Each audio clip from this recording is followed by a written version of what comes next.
नमस्कार। टुडे हिमाचल में आपका बहुत बहुत स्वागत है। मैं हूं आपके साथ भावना रेनॉल्ड और चलिए देखते हैं शाम की बड़ी खबरों को फटाफट।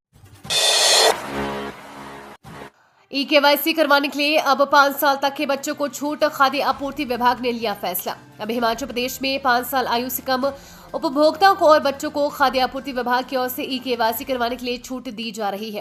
हिमाचल में ई-केवाईसी करवाने के काम पर अब जोरों से चल रहा है। वहीं प्रदेश के अब उपभोक्ताओं को 5 से कम बच्चों को ई-केवाईसी करने में समस्या का सामना करना पड़ रहा है। ई-केवाईसी करने के लिए आधार कार्ड का अपडेट होना जरूरी है। 5 साल तक के बच्चों के आधार कार्ड अपडेट न होने के चलते कुछ उपभोक्ताओं की ई-केवाईसी नहीं हो पा रही है। इसके चलते विभाग ने अब उपभोक्ताओं को बच्चों की ई-केवाईसी न होने पर छूट देना शुरू कर दिया है। नशे में धुत परिचालक की बड़ी लापरवाही, एचआरटीसी ने किया सस्पेंड। एचआरटीसी के नाहन डिपो में सेवाएं दे रहे एक परिचालक को निगम प्रबंधन ने सस्पेंड कर दिया है। आरोपी परिचालक गत दिनों शराब के नशे में धुत मिला था। बता दें कि परिचालक नाहन डिपो के अंधेरी चंडीगढ़ रूट पर सेवाएं दे रहा था। 7 जनवरी को बस अपने निर्धारित रूट पर शाम के वक्त ददाहू से अंधेरी जा रही थी। अंधेरी पहुंचने पर चालक परिचालक बस को खड़ा कर सोने के लिए चले गए हैं।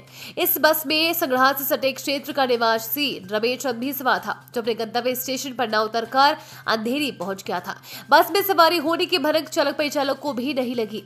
अगले दिन बस चंडीगढ़ के लिए अंधेरी से चली।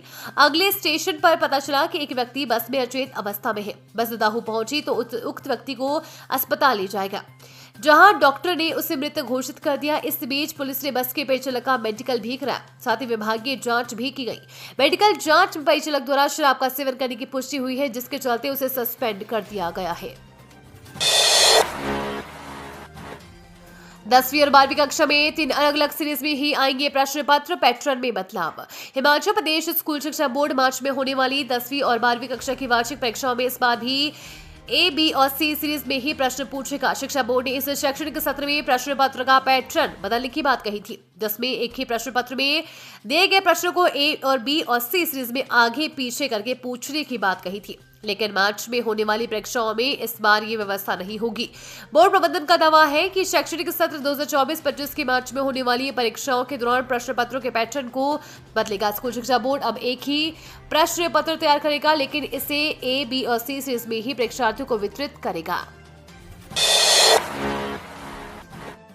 हिमाचल की चोटियों पर हुआ हिमपात। इस दिन से पश्चिमी विक्षोभ एक बार फिर होगा सक्रिय। रविवार को हिमाचल प्रदेश के चोटियों पर हिमपात हुआ, जबकि मैदानी इलाकों में बादल छाए रहे। तापमान में वृद्धि के बावजूद ठंड बनी रही। रोहतांग, चिंकुला और बालाटर जैसे क्षेत्रों में हल्का हिमपात हुआ, जबकि शिमला और कई अन्य स्थानों पर बादल छाए रहे।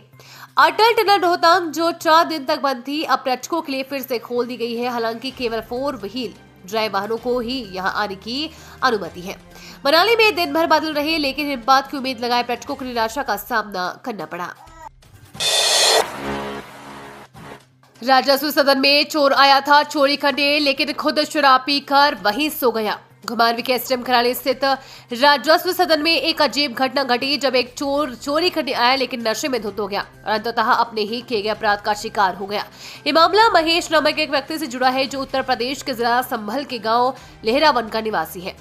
महेश ने सदन के कमरे में घुसकर गीजर को खोल ली और उसे चोरी करने की योजना बनाई। उसने गीजर को उतारकर बिस्तर पर रख दिया और वहां से शराब की बोतल निकाली। उसने इतनी अधिक मात्रा में शराब पी ली कि वो बेसुध होकर उसी बिस्तर पर सो गया है। उसके इस अजीब व्यवहार को कुछ लोगों ने देखा और तुरंत पुलिस को सूचित किया। जब पुलिस घटनास्थल पर पहुंची तो उसने चोर को बिस्तर पर नशे की हालत में पाया। उसके पास गीजर और शराब की बोतल पड़ी हुई थी।